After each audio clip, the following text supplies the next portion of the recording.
Good morning, children. Today we are going to start a new lesson in history, that is, towns of medieval India. Under this chapter, we are going to read about growth of towns in the medieval period and the factors that added to this development. At the same time, we will take up a case study of certain prominent towns also. So let's start our lesson.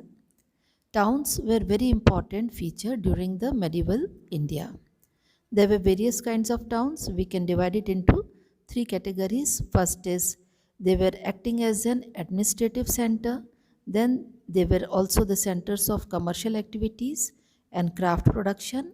And some towns they acted as a temple towns. Now, towns as an administrative center. So we will take first the capital of Cholas, that was Thanjavur. It is an excellent example of administrative center.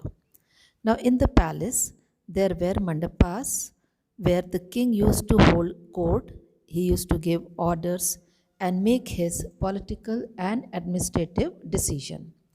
Now, in the town, the army was also there.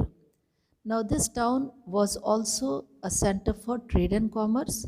There were markets for selling grains, spices, cloth, and jewelry, and the weavers of fine cotton and sculptors making bronze images were also a part of these towns. It was a very flourishing, you can say, urban settlement, and it had beautiful buildings and temples.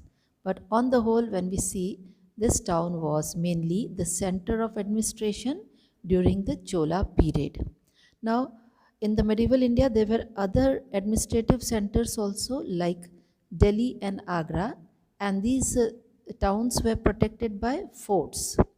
Now, such towns they had mosque, bazaar, educational institutions, and sarais for the travelers. The nobles, officials, scholars, soldiers, physicians, artists, and entertainers they all lived in these cities to meet the needs of the rulers. Then karkhanas were also established to produce fine quality products. Now we will see the towns as the center of pilgrimage.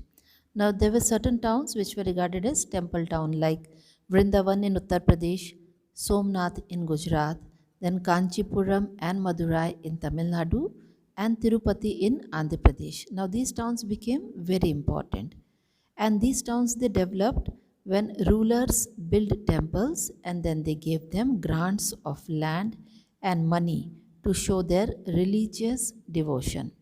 Now, donations were also given by the pilgrims who visited these places, and later these places developed into a major center for multiple nature of social, economic, and religious activities. Now, all those people who were associated with temple activities, they started living near these temples, like priests, craftsmen, workers, and traders. They served the temple and the pilgrims also. Many of these temples had schools attached to them.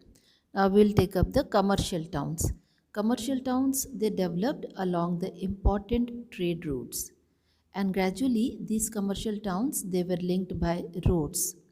We have seen that the Sher Shah Suri he repaired the ancient imperial road which connected Sonargaon near Dhaka to Peshawar, which is now in Pakistan. And many of the sarais which were built along this road later became the commercial towns. Then later on, Mughal Emperor Jahangir and his successor they allowed the European traders to establish trading settlements at places like Surat, Mumbai, Pondicherry, Chennai, Masolipatnam, Kolkata, etc. And finally, these places they also developed into the commercial center. Port towns. Now, India developed overseas contact with the Southeast Asian countries, West Asia, China, and Europe. As a result of this, port towns also developed in India during the medieval period, like Surat, Bharuch, and Cambay in Gujarat, Calicut and Cochin in Kerala, Masolipatnam in Andhra Pradesh, and Sonargaon and Chittagong in Bengal. They all catered to the foreign